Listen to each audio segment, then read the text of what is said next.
зиндагӣ ба ҳар инсон як бор дода мешавад ва интихоби роҳи дуруст ё нодуруст дар дасти худи ӯст.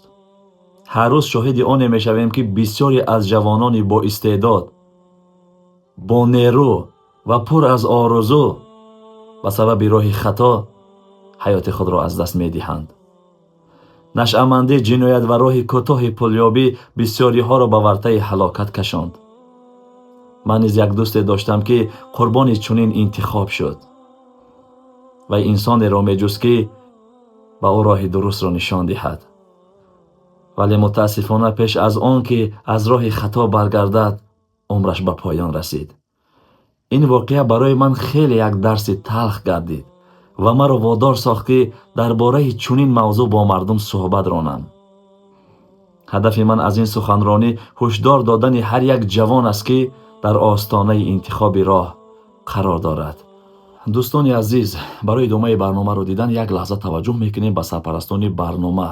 инҳо моро дастгирӣ мекунанд ва мо баҳри шумо филмҳо ва барномаҳои ҷолибро пешниҳод мекунем. хуб дӯстони азиз, ман як чизро ба шумо тавсия додани ҳастам. ана ҳамин фотосвеча. аз ҳамин чиз ман худам истифода бурдам. фоидаашро ки дидам, хостам ба шумо ҳам низ тавсия диҳам.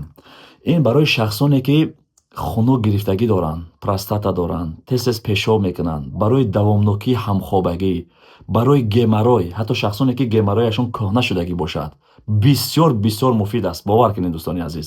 ҳатто занҳо метавонанд аз ҳамин чиз истифода баранд. барои миёма, киста, дарди бачадон, хунук гирифтагӣ як доруе ҳаст, ки бовар кунед бетаъриф зеби таъриф аст. як бор шумо аз ҳамин харидорӣ кунед, натиҷаша бибинед, баъдан дар ҳаққи мо дуо мекунед.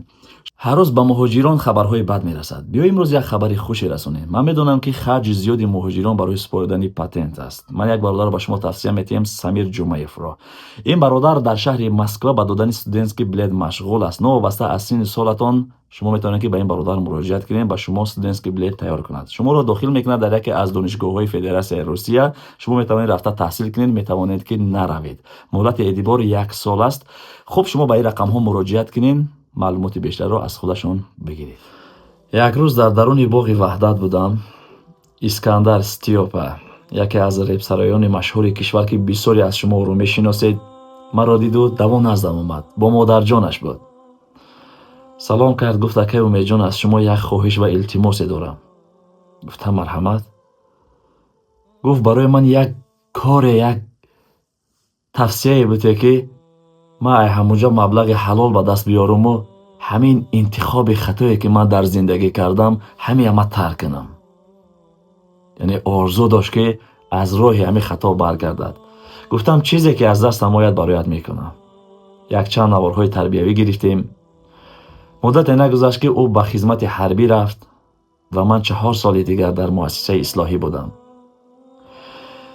чаро ман имрӯз ин суханҳоро ба шумо гуфта истодам, дӯстони азиз? он чизе ки ба ин дӯсти мо рух дод, ба шумо ва ба дигарон такрор нашавад. ҳеҷ гоҳ ба доми нашъамандӣ ва ҷиноят наравед.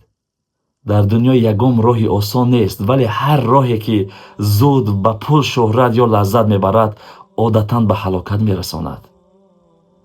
зиндагии худро бо дастони худ вайрон накунед. ба мақсадҳои бузург биандешед. роҳи дурустро интихоб кунед ва бидонед, ки худованд ҳар ки роҳи ростро интихоб кард, ӯро кӯмак мекунад.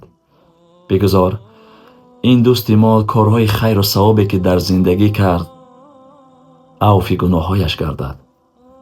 зиндагӣ як сафари кӯтоҳ аст, вале роҳеро ки ту интихоб мекунӣ, сарнавиштатро муайян мекунад. зиндагӣ на бозича аст, на филм аст, на қимор.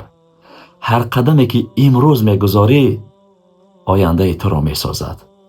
ҳозир бо худ фикр кун. ҳаётатро бо чӣ месозӣ? бо орзуҳо, меҳнат ва роҳи рост, ё бо фиреб, ҷиноят ва роҳи торик? ман ба ҳар ҷавон мегӯям: аз паси лаззати муваққатӣ наравед. дунё васеъ аст. зиндагӣ имкониятҳои зиёд дорад. танҳо кофист, ки роҳи ҳалолро интихоб кунӣ. ба нашъа, ҷиноят ва роҳи кӯтоҳ нагузор, ки ояндаатро бисӯзонад. шарм нест, ки аз пастиҳо боло бароӣ, вале аламовар он аст, ки ба хатогиҳо одат куниву ва дигар баргашта натавонӣ. امروز انتخاب در توست. زندگی خود را با دست خود بساز، نه با دست آنهایی که تو را به هلاکت میرسانند. برادران، خواهران عزیز، اگر شما این سخنهای مرا تکرارا گوش اندازید، باور کنید این سخنها را به زر یافته نمیتوانید. چیزی که در اینجا میگویم برای منفیت شما است. بگذار همیشه صحتمند و سربلند باشید و در این وطن امن و آسایش یک زندگی شایسته داشته باشید و به این گونه جنایت و خطا و کارهای بد نروید. تشکر به دقتتان.